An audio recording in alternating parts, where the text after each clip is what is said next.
लखनऊ, नवाबों की नगरी, जहां हर गली में इतिहास और रहस्य सांस लेते हैं। लेकिन क्या आपने सुना है चूहे की मजार के बारे में? आज की कहानी जरूर आपको हैरान कर देगी। 13वीं सदी से पहले लखनऊ एक छोटी बस्ती था, लेकिन 1775 में नवाब आसिफउद्दौला ने इसे अवध की राजधानी बनाया और तब लखनऊ की चमक पूरी दुनिया में फैली। 1857 में लखनऊ आज़ादी की जंग का गढ़ बना।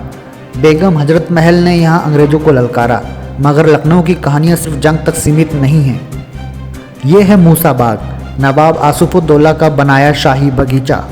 गोमती नदी के किनारे मेहमानों की खातिरदारी के लिए बने इस बाग में कई रहस्य छिपे हुए हैं।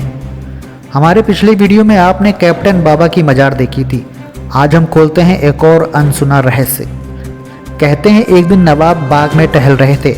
उनके घोड़े के नीचे इस दौरान एक चूहा आ गया और वो मारा गया, जिससे नवाब का दिल पसीजा और उन्होंने उसे वहीं पर दफना दिया और एक छोटी मजार बनवाई।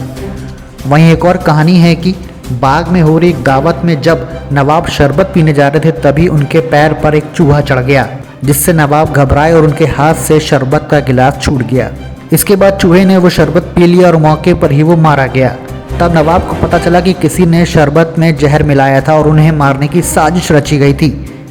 चूहे ने नवाब आसिफउद्दौला की जान बचाई थी, इसलिए नवाब ने बाग के एक कोने में चूहे की मजार बनवा दी। सैकड़ों साल बाद भी ये मजार आस्था का केंद्र है। यहाँ लोग मन्नतें मांगते हैं, मानते हैं कि मजार अकाल मृत्यु से बचाती है। लेकिन एक स्थानीय व्यक्ति ने हमें कुछ ऐसा बताया है जो अब तक दुनिया से छुपा हुआ था। आइए सुनते हैं उसी की जुबानी। चूहे का मजार हम लोग बचपन से आते थे यहाँ, तो हमारे पिता लोग बताते थे वहाँ से ईंट ले आई, तो हम लोग नहा धोकर आते थे, ईंट ले जाते थे और ये नहीं देख पीछे मुड़ के नहीं देखते कौन बड़ी है कौन छोटी है। अच्छा, क्यों तो, पीछे नहीं क्यों मुड़ते? पीछे क्यों नहीं मुड़ते थे? नहीं, पीछे मुड़ के नहीं देखा जाता था। अच्छा, बताते पर खड़ो, बस ईटा उठा के ले आओ वहाँ से मजार के पास से। उतना ही मीठा, जितना ईटा हो उतना मीठा, उसको तोड़ के चारों तरफ घूम के एक तरफ मिठाई रखी हुई, एक तरफ ईटा, वो रखा जाता था। चूहे निकल जाते थे खेत से।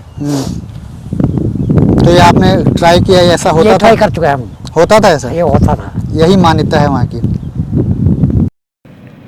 मूसा बाग के चूहे वाली मजार की एक कहानी इतिहास और आस्था को जोड़ती है।